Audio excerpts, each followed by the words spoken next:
Hey, salut à tous, bienvenue à cette vidéo, une collaboration Question Auto. Et 4x4 Setup Magazine. Et là, présentement, on est dans le GMC Sierra, le modèle Élévation. Il y a quelque chose de spécial. On est les premiers à essayer un 4 cylindres. Mais Dave, Élévation, on cible pas mal là, des nouveaux acheteurs. Ouais, exact. Chez GMC, on a voulu rajeunir un peu notre clientèle. Puis il y a une grosse demande pour la qualité, le look, surtout l'apparence, urbain, épuré, là, très high class un peu, là, si on veut. Exactement. Et là, je le sais, les puristes, je le sais, les amateurs. Un truck, Dave, ça prend quoi dedans? Ça prend un 6.2. Ça prend du moteur. Ça prend du moteur. Mais là, on arrive avec un 4 cylindres. C'est quand même très différent. Hein? On s'entend 2,7 litres, c'est 310 chevaux, 348 livres de couple. Ça a quand même un bon punch. C'est sûr qu'on va avoir aussi une gestion au niveau de l'essence. On va pouvoir passer de mode 4 cylindres à 2 cylindres. Et on a jumelé le tout une transmission 8 vitesses. Et là, je vous entends crier, ça n'a pas de sens. Mais écoutez, là, quand on est en mode urbain, Dave, là, on a-tu vraiment besoin d'un gros moteur? Surtout dans le trafic de Montréal ici. Là. Non, exact. Il faut que le monde comprenne qu'il y a des besoins différents. Chacun ses besoins. On s'entend, le contracteur qui a des gros trailers double essieu à traîner, c'est peut-être pas un produit qui s'applique à lui. Mais la petite famille, dans le coin de Montréal, les enfants, on traîne un motocross, on traîne un Sea-Doo, un petit 4 roues. Là, ça va être très intéressant par contre. Ou encore ceux-là qui vont au Costco ou au Ikea, ça a l'air, qui amènent beaucoup de stock aussi. Là. Exact. Bon, il y a toujours les motorisations classiques qui sont disponibles aussi. Avec l'élévation, il faut faire attention, c'est uniquement le 5.3 pour l'instant, qui est quand même à 355 chevaux, 383 livres de couple. Je pense que ça vaut la peine de nommer les chiffres vénérables du 6.2 quand même. 420 chevaux, 460 livres de couple. Mais revenons au 4 cylindres.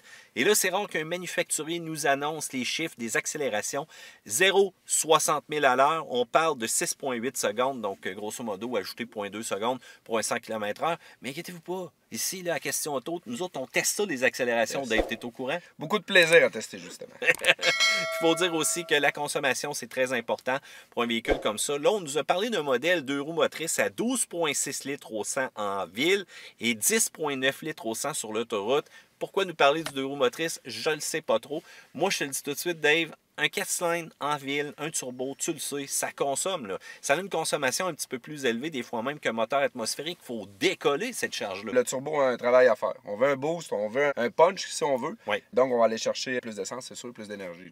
Exactement. Bon, des chiffres réalistes, on s'entend. D'après moi, je ne serais pas étonné qu'on ait touché au 13 facilement, puis d'avoir une consommation qui va tourner autour de 11. Mais regardez la masse du camion, regardez cette grosseur-là, c'est sûr, c'est imposant. Là. Il faut dire aussi que côté capacité de remorquage, Dave, on parle de 6900 livres quand même, ce qui couvre la majorité des choses que tu as mentionnées tantôt. Mais là, on parle d'appréciation, Dave. Comment tu as trouvé ça, un 4 cylindres? On se le cachera pas, je partais avec des appréhensions 4 cylindres. J'avais un peu peur de la réaction à l'accélérateur. Très, très impressionné. Il faut dire que si on l'évalue pour ce qu'on a parlé tantôt, pour un 4 cylindres, extrêmement impressionné par l'accélération. Exactement. Puis même pour ceux-là qui en doutent présentement, c'est sûr qu'il y a un petit délai au départ. La masse, OK? C'est pas juste une question de turbocompression. Puis en passant, quand on le construit, pour s'assurer de la durabilité de celui-ci, on s'est basé sur l'expérience qu'on a présentement avec les diesels. Donc, inquiétez-vous pas pour le côté fort du moteur, le côté durabilité aussi au travers du temps. J'ai parlé aux gens de GM qui étaient en place ici, puis on m'a assuré qu'on a fait quand même nos devoirs de ce côté-là.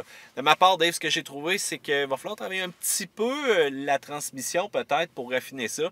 Mais ça, c'est une question de programmation. Et oui, j'ai été surpris de l'accélération avec ce véhicule-là.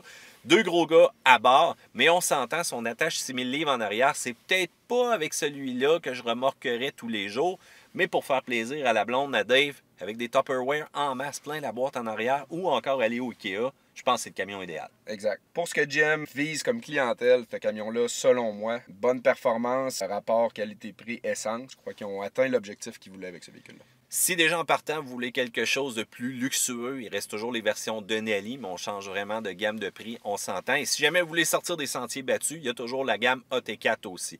Donc, on ne voulait pas vous faire une vidéo plus compliquée que ça, on voulait vraiment vous parler de notre expérience parce qu'en fait, on est pas mal les premiers à toucher à ce 4 cylindres-là.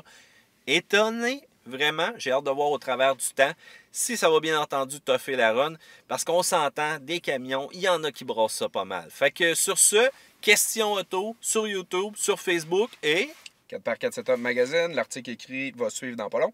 Notre chaîne YouTube, même chose, on se suit sur les réseaux sociaux. Ben excellent, pouce en l'air, abonnez-vous, vous connaissez le blabla habituel. Et sur ce, ciao bye, salut Dave.